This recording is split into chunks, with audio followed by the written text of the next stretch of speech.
And so finally, some dollars, some numbers. Let's get away from the words. Let's look at it and say, how does this actually look? What numbers are going to come through where? So I've taken that software example and I've said that the IT company is going to have a contract, and in that contract, they're going to charge $40,000 as a single total price to provide the software license, the installation, the software updates, and the technical support. Within the contract, there could be milestone payments of when that $40,000 is going to be paid, but that's actually irrelevant from this standard. The milestone payments, you basically ignore them. They're not relevant. The total contract says for the entire provision of this service, the provider is going to charge $40,000. That $40,000 means that the customer receives all 4 components that are specified within the contract. So step 1 was identify the contract. Yes, there's a written contract between the IT company and the customer that says they're going to provide these 4 services. So that was step 2 of identifying the performance deliverable obligations. We looked through the contract and we saw that there are 4 distinct things that are being provided. We then looked at it and said, what's the total amount that's going to be paid? So that's the $40,000. And then we got to the next step of allocating the transaction price to each of the components. So we've used that direct costs basis. So in the column there of direct costs, I've then looked at it and said, from the supplier's perspective, from the IT company's perspective, how much is it going to cost them to give each of those 4 deliverables? So in this case, I've used nice round numbers, so hopefully it makes it a bit easier to follow. The supplier, it's going to cost them $10,000 to provide the software license. It'll cost them $3,000 to complete the installation work, and then $2,000 to provide software updates over a period of time. And finally, it's going to cost them $5,000 to provide ongoing technical support. So in total, it's going to cost this IT company $20,000 to provide the service, which they are then selling for $40,000.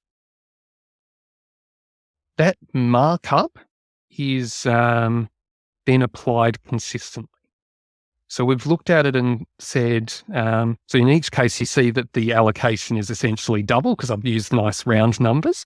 But the way we get to then the allocation of the contract price is by saying of each one of those 4 components, what percentage of the total does it come to? So if we look at the installation example, the installation is going to cost $3,000 to provide, which is 15% of the total cost to provide the entire contract. So when we look at what's the income we're going to recognize when we complete the installation component, it's then going to be 15% of the total contract price, which is the $6,000. So we've looked at it and said, at the point that we complete the installation was 15% by cost of the total work we're going to do. So therefore, we can recognize 15% of the total income. You'll see finally, I've listed there about the recognition basis as either at a point in time or over time.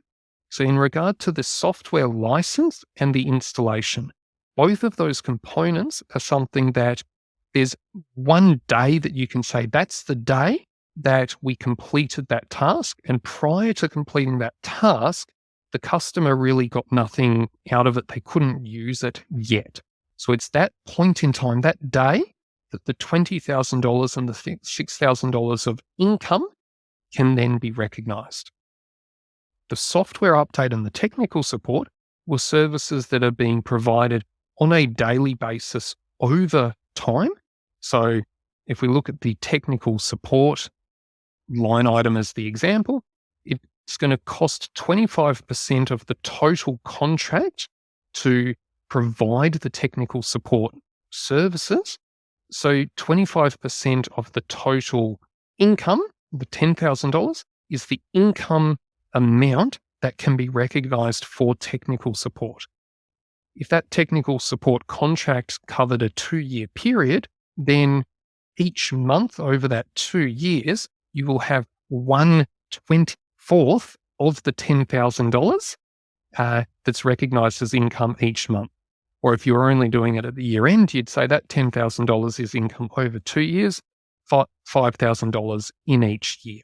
Hopefully putting a couple of numbers in there kind of gives you some better clarity of how those concepts might then be applied in practice.